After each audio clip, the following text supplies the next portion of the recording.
So no matter what you do, no matter whether you want to be Dustin Hoffman in Outbreak, or whether you want to be the next Albert Einstein, or a famous mathematician, or a famous chemist, you are lumped in with everybody else in your first year of a science program. Everybody's in there together. You're all taking biology together. You're all taking chemistry together. You're all taking physics together. And it's only in year 2 that you actually say, oh, I'm going to study biology, or I'm going to study chemistry, or I'm going to study physics. And you also choose a specialization within that field. So in biology, for example, you could study animal biology, you could choose plant biology, or in my case, I did cell biology and genetics. So in year 3 and 4, that's when you actually learn the stuff that you're there to learn about. Everything else is fairly general and broad. And years 3 and 4 are when you get to start learning about things like pathogenic bacteria, in my case, or deadly viruses, or other sorts of microbes, or how the human body works. You can do your BSc in 4 years. It's generally good to try and get it done in those 4 years and try and not have a year 5 or 6. Really the most important year, a lot of people think your first year is your most important, but I think really your second year of university is the most important, because that's the one where you're taking your foundation specialty level courses, and if you screw up in one of those, it can really affect your timeline for the rest of your degree. So it's important to do really well in year 2. Now, this is the classwork that you would have to do for a BSc. This is just showing up all the stuff you need to do to get your degree at the end of year 4, 5, or 6 years. But it brings me to a really important little bit of advice. This is the first bit of advice I'll give you throughout this presentation. And that is that classwork and getting that degree is only really about half of your university experience. And so much of what you do outside your classes is what will determine your eventual success. In some cases, what you do as far as extracurricular activities and enrichment go are the things that actually set your career path. And in other cases, they help you get all those skills that you're not taught in a classroom, but if you want to succeed in science as a scientist, you need. Things like communication and networking, soft skills, we call those.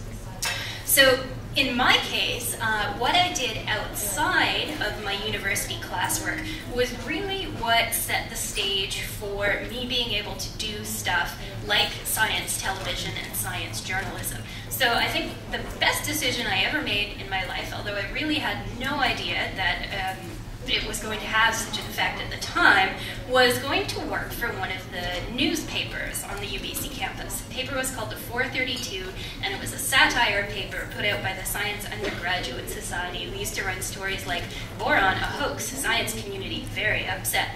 And it was really fun to work at. I started reading them in first year in between classes and thought, this paper is hilarious. I bet these people are really funny and fun to hang around with. So in second year, I was brave enough to knock on their door and say, hey, I'd like to try writing some funny articles for your paper and maybe helping out put it together. And this was not motivated by any sort of, hey, this will equip me for a better career later in life. This was only motivated by me wanting to meet some cool people, have fun, and do something cool when I wasn't in classes. But as it turned out, that would really set the stage for me being able to do all the really cool stuff that I did for CBC TV later on. So we'll go back to that later and how specifically I ended up on science television. Right now we'll just go back to my academic story, the Dustin Hoffman plot line here. So I finished my degree in 2000, said goodbye to the paper, and then figured out, what am I going to do next? So I knew that if I wanted to be Dustin Hoffman in Outbreak, tracking Marcel around the world, trying to catch him, I was going to need something more than a Bachelor's of Science degree. And this brings me to the next little bit of advice. A lot of the jobs that we think of as being, scientist positions are ones that require a lot more training than just a bachelor's degree. This is particularly true in the health sciences and the life sciences. In some of the fields like engineering or computer science, the more applied sciences, you can do a bachelor's degree, and then you can get basically all the experience you need to be really good in that field out in the field on the job. But for things like genomics research, bacteriology research, virology research, you don't learn a lot, really, in your bachelor's degree. You learn some of the general foundational principles, but you're not really exposed to any of the new knowledge, any of the new thinking. So you have to go beyond your bachelor's degree in order to learn about the finer details of the field, and you also have to go to graduate school, any other sort of training, to learn actually how to do your job. I mean, in science labs, in university, bachelor's level science labs, you don't really have a chance to play with a lot of the molecular biology tools that are actually required if you want to be a scientist. You don't get to play with these until grad school. So it really helps to be aware going into your science degree that you're probably going to have to do another degree after if you want to do something interesting.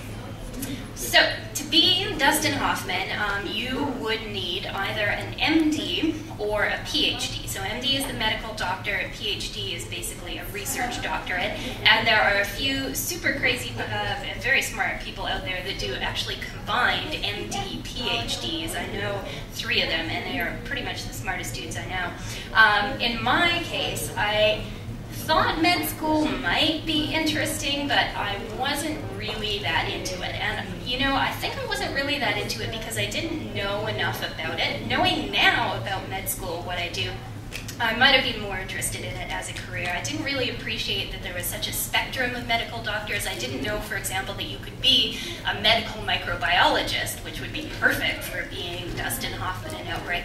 I just had no idea these things existed. I figured it was all, doing trauma surgery and looking at people whose limbs had been ripped off or had burns and dealing with ER things, and it was just too stressful for me. So I decided that a PhD, a nice civilized sort of research degree, very peaceful, calm, it would probably be the best option.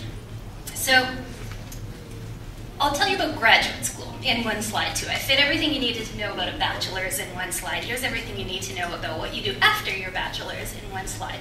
So graduate school is this magical place that you go to after your bachelor's science degree. Pretty much every major university has a graduate school at their university. So here UBC has one, Simon Fraser's got one.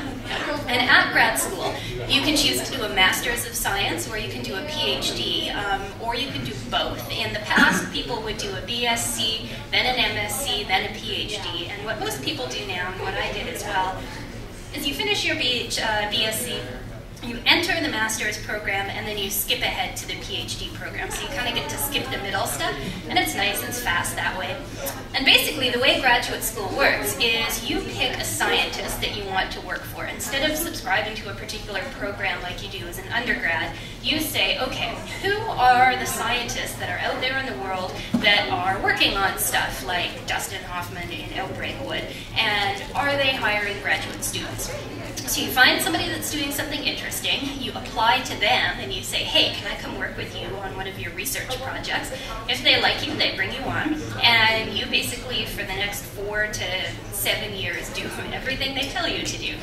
So they'll give you a research project that's something that they came up with, but you're allowed to provide intellectual input for, and you basically do all the work for that. You take some classes as well. And graduate school is really where you learn the really, really good stuff. Like I said, your bachelor's just provides kind of a basic foundation, and graduate school really gives you all the details that you need in order to be a really top-level scientist. And probably the best little bit of advice I can give you about graduate school is that your success really depends on who you pick to work with. So there's a lot of supervisors in the world to choose from, but certainly some are better than others. Some have more money to do better projects, some have better project ideas, some are more well regarded than others by their peers, and some are just nicer than others too. There are some that are really mean and run really terrible labs, and there are some that are really nice and run really excellent labs. So you need to find a supervisor that's doing something that you're interested in, that you think you can work with well, and that other people who have gone through that lab have turned out really successful. So in my case, I did my PhD at Simon Fraser University, and in my bachelor's degree, I basically learned a lot about germs, I learned a lot about bacteria and viruses, and I learned a lot about DNA separately from those germs, but I never really got to think about the two of them together, and I never really got to study bacterial DNA and what are the genetic factors that make one bacterium more dangerous than another bacterium. So that was what I got to do for my PhD, bacterial genetics. And I did my PhD with a lady called Fiona Brinkman. And there is 2 pictures of the very first iteration of the Brinkman lab. It started in 2001, and there were just 4 of us, and Fiona's in the middle holding the N in DNA rules on the first picture.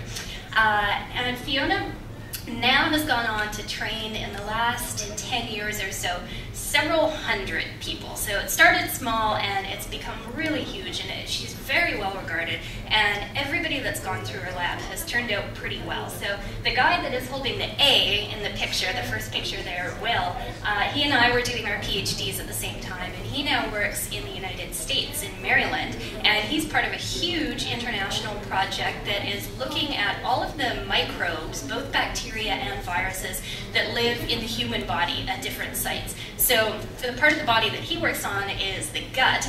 So although his project doesn't sound very glamorous, he basically sifts through monkey poo looking for new bacteria and viruses, and he has to collect that poo as well. The poo, you can't just order monkey poo from the internet. Somebody has to go and put the little diapers on the monkey and get the poo, and that is his job. But then he gets to look in that poo for all sorts of really interesting new bacteria.